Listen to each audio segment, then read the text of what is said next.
Allahumma inna sitin wa afiatin wa sitrin fatimma alaina ni'mataka wa afiataka wa sitraka fid dunya wal akhirah. Qulillahumma malikal mulki tu'til mulka man tasha wa tanzil mulka mimman tasha wa tu'izzu man tasha wa tudhillu man tasha bi yadikal khair innaka ala kulli syai'in qadir. Tulijul laila bin nahari wa tulijul nahara bil lail wa tukhrijul hayya minal mayyiti wa mayyita minal hayy wa tarzuqu man tasha'u bi ghairi hisab. Allahumma alhimna ilman nafqahu bihi awamiraka wa nawahiyaka warzuqna fahman nabiyyina wal mursalin wa ilhamal malaikatil muqarrabin. Allahumma anfa'na bima 'allamtana wa 'allimna ma yanfa'una bi rahmatika ya arhamar rahimin. Rabbana zidna ilman warzuqna fahma. Amma ba'du. Jamaah satu yang muliakan Allah, segala puji hanya milik Allah. Kepadanya kita memuji dan bersyukur atas segala nikmat yang terberikan kepada kita, dan sejatinya hanya kepadanya kita beribadah dan memohon pertolongan. Tidak lupa salawat salam semoga selalu tercurah ke hadirat Nabi kita Nabi besar Muhammad Sallallahu Alaihi Wasallam beserta para keluarga, para sahabat dan segenap umat yang setia ila yaumil qiyamah. Dan mudah-mudahan kita yang hadir khususnya bagian umat Rasulullah yang setia, yang dengan salat ini berharap di dunia ini kita mendapatkan rahmatnya, dan di akhir kelak kita mendapatkan syafaat Rasulullah Sallallahu Alaihi Wasallam. Amin ya rabbal alamin. Jamaah yang muliakan Allah, insyaallah kita akan melanjutkan kajian hadis Riyadhus Shalihin, masih berkisah bab al-amru bil ma'ruf wan nahyi 'anil munkar, tentang bab beramar ma'ruf bernahi munkar, yang secara singkat adalah bab tentang berdakwah. Sebelum melanjutkan ke hadis berikutnya, saya ingin memberikan satu prolog bahwa di dalam kitabnya Syekh Yusuf Qaradawi rahimahullah yang berjudul Sumulul Islam, beliau itu menyebutkan di antara awsaf al-ummah al-islamiyah fil Quran, ciri-ciri umat Islam yang mendasar di dalam Al-Quran. Di antara ciri-ciri umat Islam itu, yang pertama bahwa umat Islam itu harusnya robbaniyah, berketuhanan atau memiliki sifat robbani, wa robbaniyatul wijah, robbani secara sumber dan robbani secara orientasi, sehingga kemudian ini memahamkan kepada kita tentang ayat inna lillah wa inna ilaihi raji'un. Jadi ayat ini bukan hanya ayat dibaca ketika ada yang meninggal dunia, Ibu ya. Jadi inna lillah wa inna ilaihi raji'un ini memberikan satu pelajaran kepada kita tentang bagaimana seharusnya umat Islam itu adalah menjadi pribadi yang robbani, yang menyadari bahwa dia itu adalah untuk Allah dan akan menuju pada Allah. Karena kita robbani, maka orang yang robbani itu akan selalu menjadikan segalanya itu sesuai dengan apa yang kemudian Allah inginkan. Allah versi yang bersifat robbani tentu adalah Al-Quran dan As-Sunnah. Ini yang kemudian perlu menjadi rujukan buat kita. Dan dalam kehidupan kita, kita pun orientasinya adalah pada Allah. Apapun, segala aktivitas yang kita lakukan harusnya dipandu oleh Allah, Al-Quran dan As-Sunnah, lalu kita orientasikan juga untuk Allah dan untuk Rasulnya. Sehingga dengan demikian maka insya Allah setiap jejak langkah kita, setiap sepak terjang kita, maka insya Allah itu akan selalu bernilai ibadah di hadapan Allah Subhanahu wa Ta'ala. Terus yang kedua itu, ciri umat Islam itu adalah wasatiyah. Umat Islam itu adalah moderat. Wasatiyah itu berada di tengah-tengah, tidak berlebihan tapi juga tidak menyepelekan. Jadi wasatiyah itu baina tafrid wal ifrat, tidak berlebih-lebihan dan tidak menyepelekan. Salah satu contoh berlebihan, misalkan dulu ada para sahabat itu datang kepada Rasulullah SAW. Mereka, Rasulullah itu kalau qiyamul lail sampai bengkak-bengkak kakinya. Kalau kita bengkak bukan karena qiyamul lail, karena asam beratnya kan bukan begitu Bapak Ibu ya. Nah, Rasulullah itu bengkak-bengkak. Pokoknya kalau ibadah Rasulullah itu digambarkan begitu ideal. Sehingga para sahabat itu, kalau seperti ini, bagaimana kemudian kita bisa mulia? Sehingga akhirnya sahabat yang bertanya kepada Ibunda Aisyah, yang satu kelompok mengatakan, aku mulail wala anam. Saya satu kemudian mengatakan, asumun nahar wala berhenti. Saya akan berpuasa sepanjang hari dan tidak akan pernah berbuka. Lalu yang satunya mengatakan, wala mutatazawwaj. Saya juga tidak akan beristri, karena kalau sudah beristri repot, harus mempanggil kan Pak ya. Satu sisi gitu ya. Belum lagi kalau kemudian punya anak, harus nyari buat makan dan buat jajannya. Kalau sehari kebutuhannya 100.000, dapat penghasilan cuma 10.000, kan pusing kayak. Kalau kemudian pusing, kita sibuk, maka kapan kita mau beribadah? Ternyata omongan-omongan mereka itu didengar oleh Rasulullah. Lalu beliau keluar kata Rasulullah, antumul ladzi qultum hada wa hada wa hada. Apa kalian yang kemudian berbicara begini? Kata Rasulullah, wallahi, demi Allah, aku mulail wa ana. Saya bangun malam, tapi saya juga tidur. Wa asumu wa uftir. Saya juga berpuasa, tapi saya juga berbuka. Tidak sepanjangnya berpuasa. Standing aja saya. Setiap pembicaraannya begitu. Tapi nggak ada yang pernah berani itu ya. Allah, ini ciri. Nah, jamaah yang muliakan Allah, ini ciri kata itu berbuat dolim terhadap diri sendiri dan itu tidak diperkenankan dalam Islam. Atau menyepelekan misalkan adalah kata itu berbuat dolim terhadap diri sendiri dan itu tidak diperkenankan dalam Islam. Atau menyepelekan misalkan adalah gitu ya. Sholat mana nanti lah gitu ya. Baru juga jam 5 kan belum subuh sampai jam berapa ya? Suruh jam berapa nih? Kalau suruh misalkan jam kurang 10 gitu ya. Akhirnya berleha-leha, nanti lah masih lama gitu ya. Nah ini diantara ciri yang kemudian menyepelekan. Udahlah nanti aja. Atau misalkan kita mau ikut kajian, udahlah kajian mas saya masih panjang itu, dicabut nyawanya gitu ya, gak sempat misalnya. Kayak begitu lah ya. Nawasatiyah. Kuntum ummatan wasat.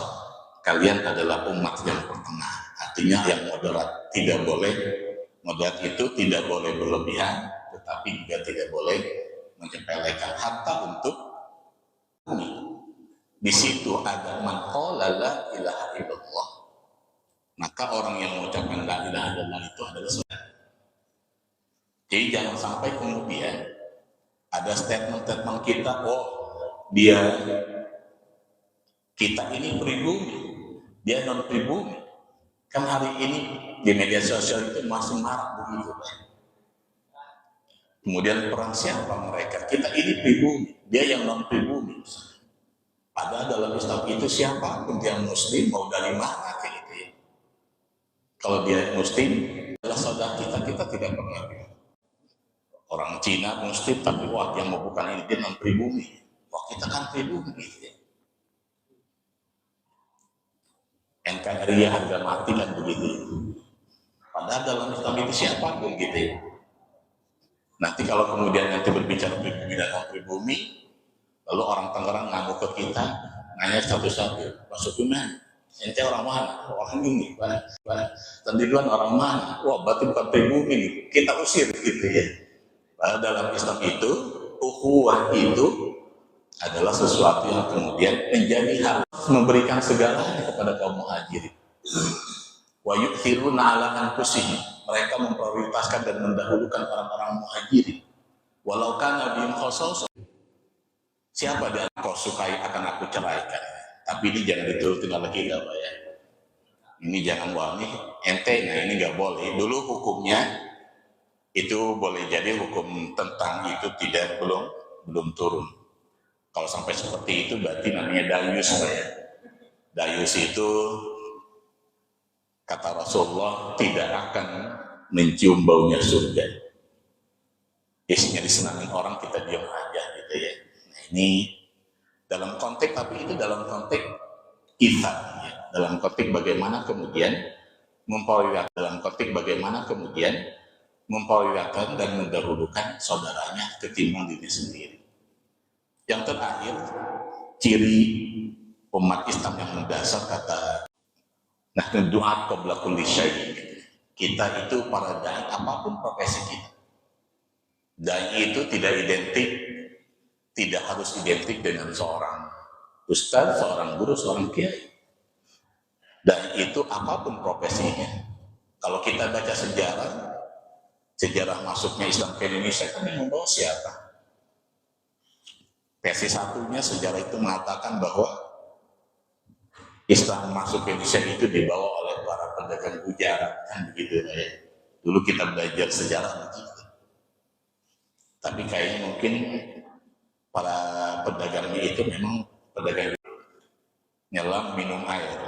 Kelop namanya kayak.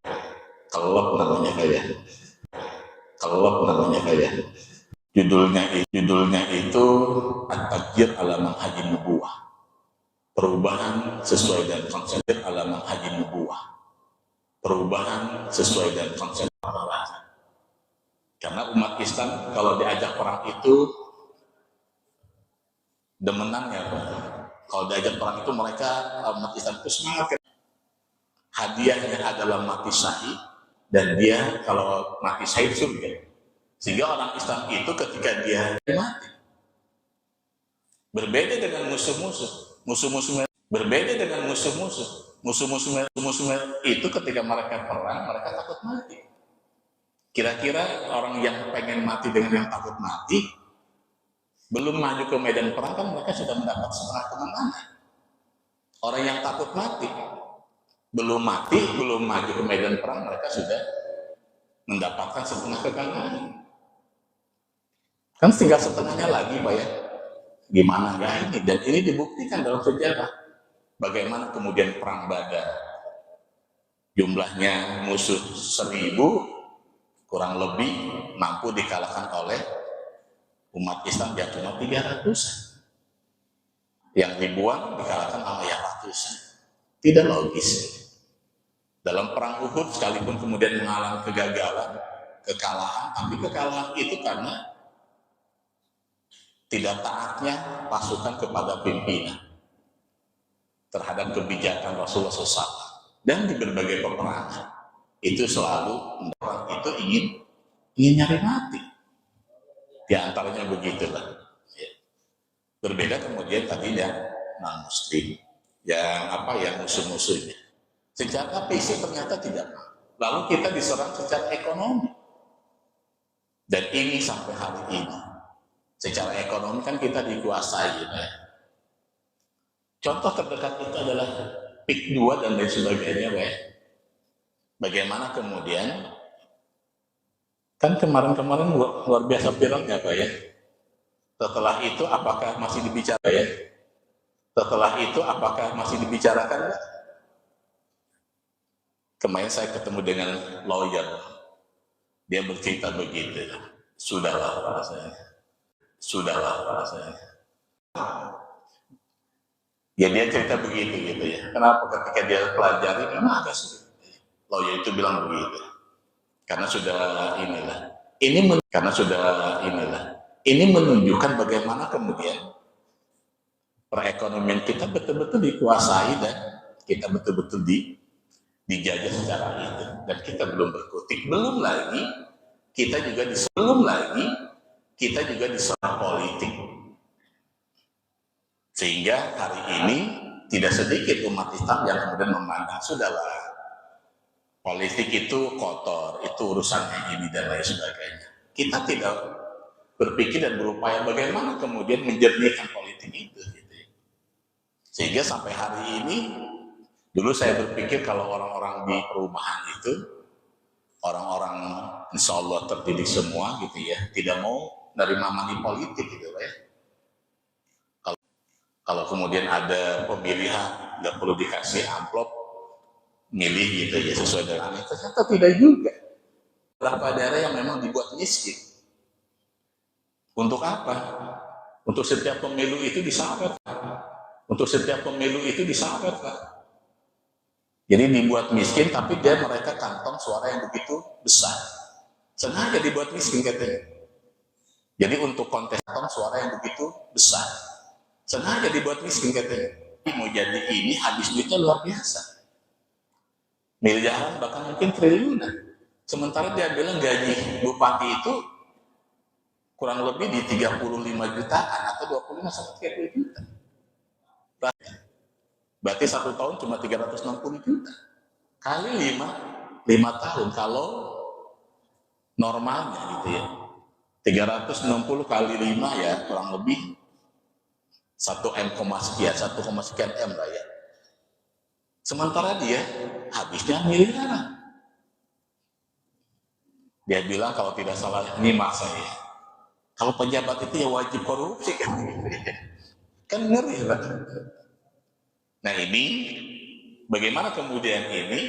Nah, berarti harus ada orang yang kemudian mau menyuarakan dakwah. Nah ini prolognya Pak ya. Nah jamaah yang muliakan Allah, maka Syekh Ali Jum'ah kemudian mengutip bahwa upaya-upaya orang-orang yang tidak suka dengan Islam ini akan terus diupayakan. Dan ternyata para misionaris itu ketika mereka berkunjung ke kantong-kantong muslim untuk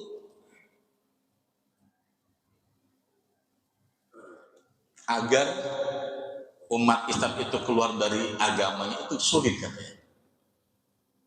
Konon katanya begitu. Ini Samuel Jumer yang mengatakan kata Syekh Ali Jum'ah. Jadi kalau kita untuk menarik umat Islam itu untuk keluar dari agamanya itu sulit. Kenapa? Karena bagi umat Islam, Islam itu adalah sebuah hidayah dan sebuah prestis. Sehingga mereka kalau kemudian mereka keluar itu merasa terhina. Dulu Pak ya, terutama di Banten inilah gitu ya. Kalau ada saudaranya yang misalkan keluar dari Islam, itu pasti diusir Pak dulu ya, nggak tahu kalau sekarang. Makanya konon katanya para misionaris itu agak lebih susah menghadapi orang Sunda untuk memurtadkan orang-orang Sunda Pak. Mohon maaf ketimbang orang Jawa katanya itu ya. Mohon maaf ya yang orang-orang Jawa Pak ya. Konon begitu. Tapi ini fakta Pak ya. Faktanya di Jawa itu saya punya teman itu bervariasi Pak. Satu keluarga ini. Teman saya Muslim. Ternyata Pak D-nya Nasrani. Terus yang lainnya juga ada yang kemudian di luar dua agama ini. Dan mereka hidup biasa-biasa aja. Konon katanya begitu gitu ya. Tapi dulu kalau di Sunda ya di daerah saya lah gitu ya, di Banten itu kalau misalnya ada keluarga yang begitu mereka diusir.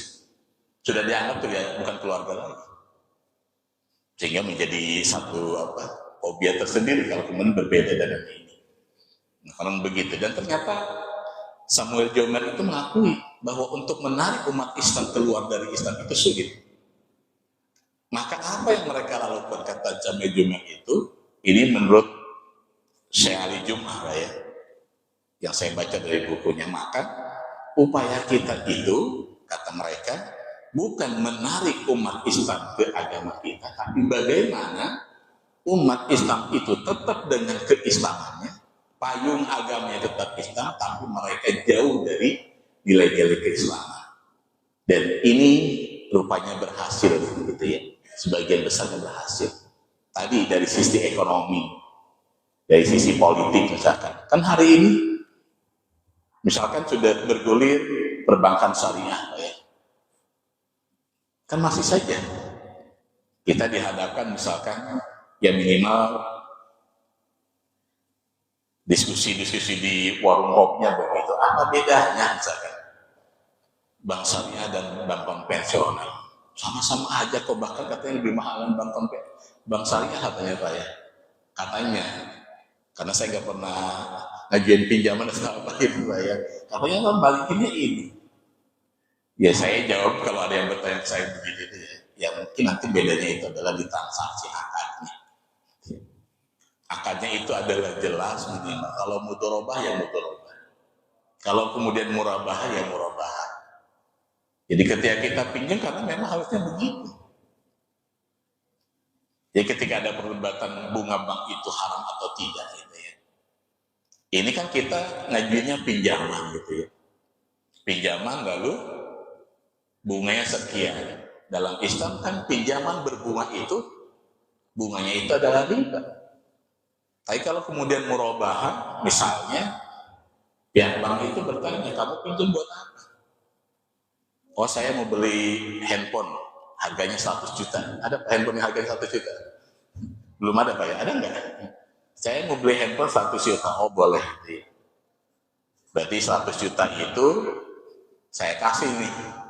100 juta buat beli handphone, tapi kamu, handphone itu milik bank, lalu saya jual jadi 150 juta, 120 juta. Maka yang 20 juta itu bukan bunga. Yang 20 juta itu jatuhnya adalah keuntungan dari penjualan handphone itu. Ada akad yang jelas gitu. Harusnya begitu. Nah saya nggak tahu juga di konvensional. Yang paling tidak saya bilang mungkin di bank-bank syariah itu ada dewan-dewan pengawas yang pengawas syariahnya lah gitu. Kalau kemudian ada mereka seperti itu. Dan ini betapa sulitnya juga gitu ya. Karena kita dihadapkan dengan realitas di lapangan juga. Belum lagi kemudian misalkan yang berlebar-lebar syariah pelayanannya tidak sebaik yang tidak berlebar syariah. Ini juga menjadi satu PR. Baik jamaah yang muliakan Allah, itu mukadimah, mohon maaf mukadimahnya agak panjang. Kita memasuki hadis yang berikutnya. Sekarang kita masuki hadis kedua dari bab ini. Qala al-mu'allifu rahimahumullah wa nafa'ana bi ulumi fid dharain. An Ibnu Mas'ud radhiyallahu anhu anna Rasulullah sallallahu alaihi wasallam qala, dari Abdullah bin Mas'ud, semoga Allah meridai beliau, bahwa Rasulullah sallallahu alaihi wasallam bersabda, "Ma min nabiyyin ba'athahu Allahu bi ummatihi qabli." Tidak ada satu nabi pun yang diutus oleh Allah pada umatnya sebelumku, illa kana lahu min ummati hawadiyun, kecuali ada di antara umatnya itu pengikut-pengikut setianya, hawariyun, washabun dan sahabat-sahabat, yakhuduna bi sunnatihi wa yaqtaduna bi amri, yang mereka berpegang teguh terhadap sunnahnya, wa yaqtaduna bi amrihi, dan mengikuti perintahnya.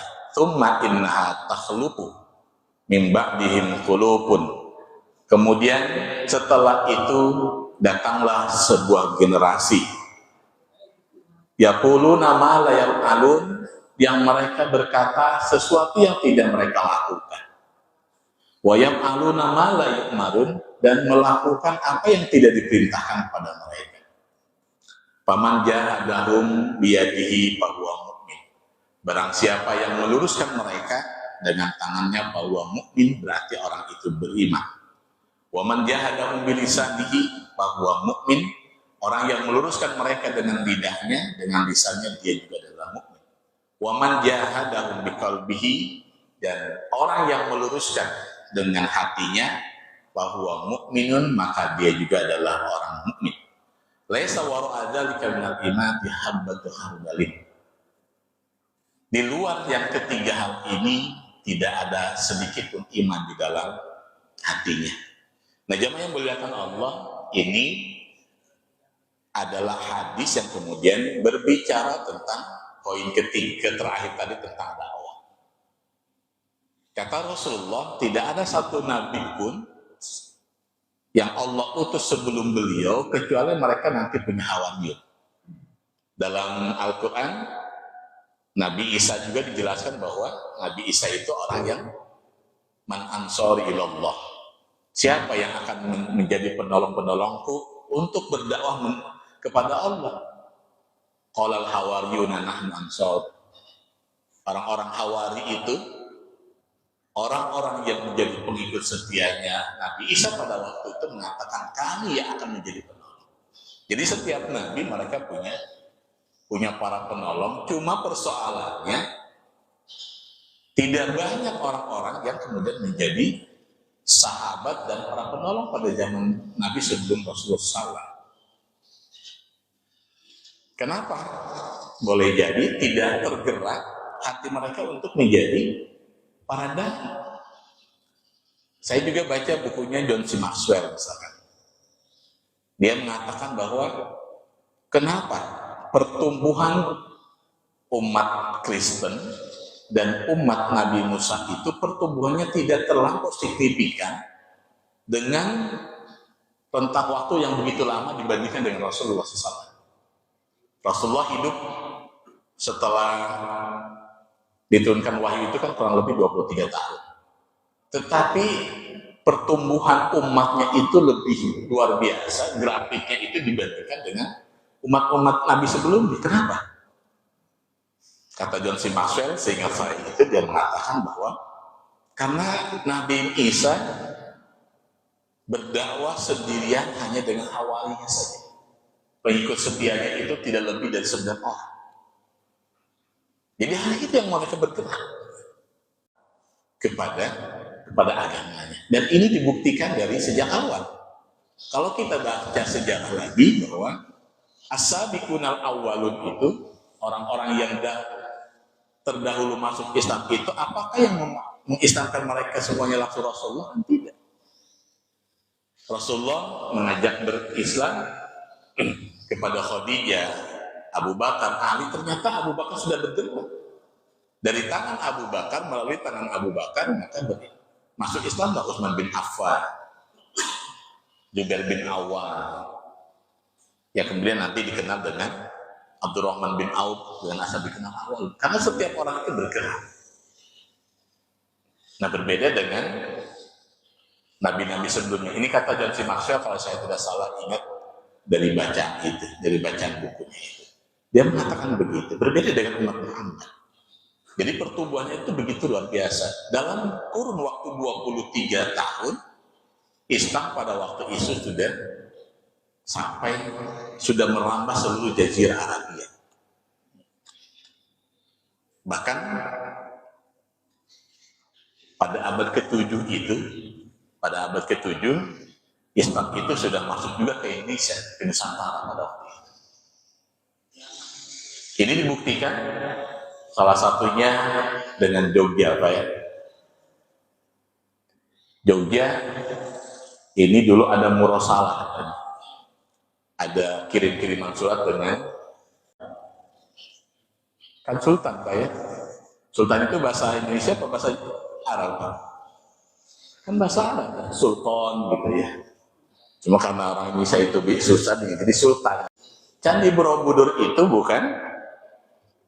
itu adalah peninggalan Raja Balkis. Wallahu alam itu. Ini yang menelitinya seorang kiai, namanya Kiai Fuad kalau tidak salah. Tapi bukan Puan Pleret ya. Kalau tidak salah, Puan Samibasa. Dia meneliti begitu katanya. Jadi Candi Borobudur itu adalah peninggalannya pada zaman Ratu Balkis. Maka dia menyimpulkan bahwa negeri Sabah itu adalah Indonesia katanya. Sekalipun wallahu alam ini betul atau tidak. Namanya penelitian ya. Ini dibuktikan dengan tadi di Jogja ada kabupaten namanya Sleman ya. Betul Pak Sugiman ya. Sleman itu konon katanya diambil dari Sulaiman. Ya. Jadi Sleman gitu ya. Wallahu alam lah.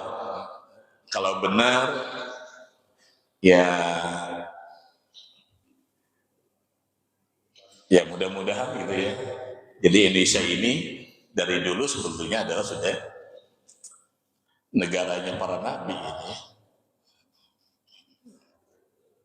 Nah kata Rasulullah begitu, yang para hawari dan para sahabat ini mereka setia mengikuti sunnah para nabinya dan juga mengikuti perintahnya. Tapi setelah itu nanti datanglah generasi yang mereka itu hanya pandai berbicara tapi tidak dibuktikan dengan perbuatan. Yaquluna ma la yaf'alun. Dalam konteks ini dia hanya bisa nyuruh tapi dia tidak pernah melakukannya. Atau sebaliknya, dia melarang sesuatu tetapi dia yang melakukan. Nah maka kata Rasulullah, dan ini akan terjadi juga di umat itu. Maka Rasulullah memberikan satu motivasi lagi ya. Secara harfiah itu ya berjihad, menjihadinya itu ya, memeranginya maksudnya dalam meluruskan. Orang yang kemudian meluruskan berarti dia adalah orang beriman dengan tangannya. Lalu kita meluruskan dengan lisan kita. Kalau kemudian tidak bisa dengan dua-duanya, ya paling tidak kita menjaga hati kita. Kita luruskan hati kita, lalu kita tidak suka dengan apa yang mereka lakukan. Maka ini saya pikir sebuah warning buat kita, bahwa nanti setelah setiap generasi itu, bahwa nanti akan selalu ada penyimpangan-penyimpangan. Ada penyimpangan-penyimpangan, apalagi nanti ini dikuatkan bahwa kecuali setelah itu akan selalu terjadi penyimpangan. Kalau kemudian ketika terjadi penyimpangan, berarti harus ada orang yang mau untuk meluruskan mereka. Kemudian kita kembali, berarti seluruh kita terkena dosa. Apalagi kalau kemudian kita dalam hati juga biasa saja dalam hati. Kita nggak merasa cemburu, kita nggak merasa geram, kita nggak merasa marah. Kata Rasulullah, kalau kita dengan lisan, dengan kekuatan tidak bisa, tidak mau melakukan, ngomong juga nggak mau ngajak orang, hati kita juga tidak gerak dengan apa yang kita lakukan. Dan penyimpangan itu adalah bodoh amat, itu urusan mereka gitu. Yang penting dia nggak ini, kita nggak punya rasa cemburu, kita tidak merasa geram dengan penyimpangan itu. Paling tidak kan kalau kita geram apa, kita memikirkan gitu ya. Ketika terjadi sebuah fenomena yang menyimpang, kita mikir gitu, gimana caranya gitu ya. Apa yang saya harus lakukan agar penyimpangan itu tidak merambah dan tidak meluas. Itu akan kita berpikir begitu. Kalau kita tidak suka gitu ya. Ini mah tidak misalkan. Maka kata Rasulullah, kalau kita tidak punya tiga hal itu dalam hati kita, tidak ada keinginan untuk berjihad atau meluruskan, tidak ada rasa tidak suka terhadap penyimpangan, maka ketika itu laisa wara dzalika. Di luar itu berarti kita tidak memiliki keimanan. Artinya orang yang beriman itu adalah orang yang harus terpanggil untuk berdakwah. Orang beriman itu harus ada sen ketika ada penyimpangan itu, bagaimana mengubah sebuah penyimpangan itu. Ya kayak begitu Pak ya. Yang kemudian, karena kalau kemudian itu tidak ada pada diri kita, berarti kita dianggap orang yang tidak punya giroh, yang tidak punya iman. Masih ada waktu Pak? Oke, hadis berikutnya. An Abi Al-Walid Ubadah bin Somit radhiyallahu anhu, dari Abu Al-Walid Ubadah bin Somit, semoga Allah meridhai beliau, beliau berkata, bayatna Rasulullah sallallahu alaihi wasallam. Kami bersumpah setia kepada Rasul. Kami berbaiat kepada Rasulullah. Kami berjanji, berikrar di hadapan Rasulullah, kata Abu Somit. Untuk apa? Al-sam'i wa ta'ah. Untuk mendengar dan taat. Mendengar dan taat. Sami'na wa ta'na.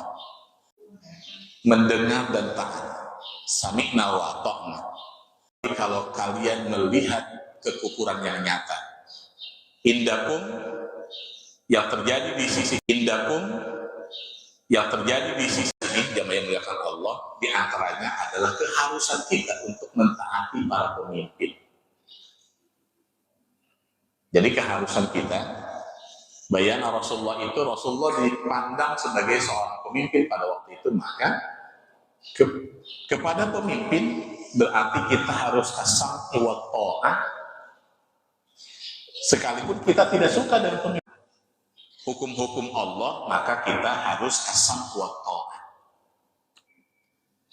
Jadi kalaupun misalkan kemarin kita tidak milih Prabowo, ya, misalnya, kalau ada yang tidak milih Prabowo, misalkan, karena beliau sudah dipilih dan menjadi pemimpin kita, maka kebijakan-kebijakan dia yang tidak bertentangan itu harus kita taati dan harus kita dengar.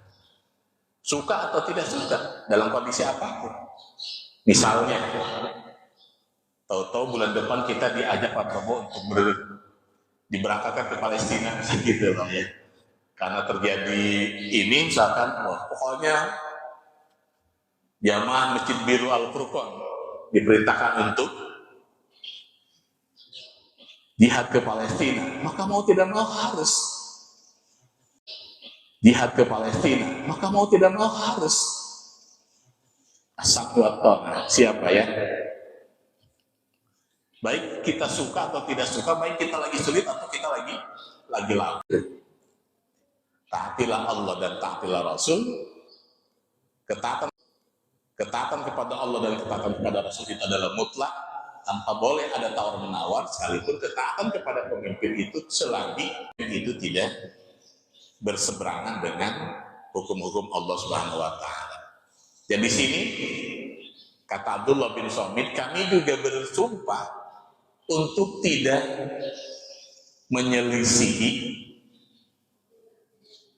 kebijakan pemimpin. Dia tidak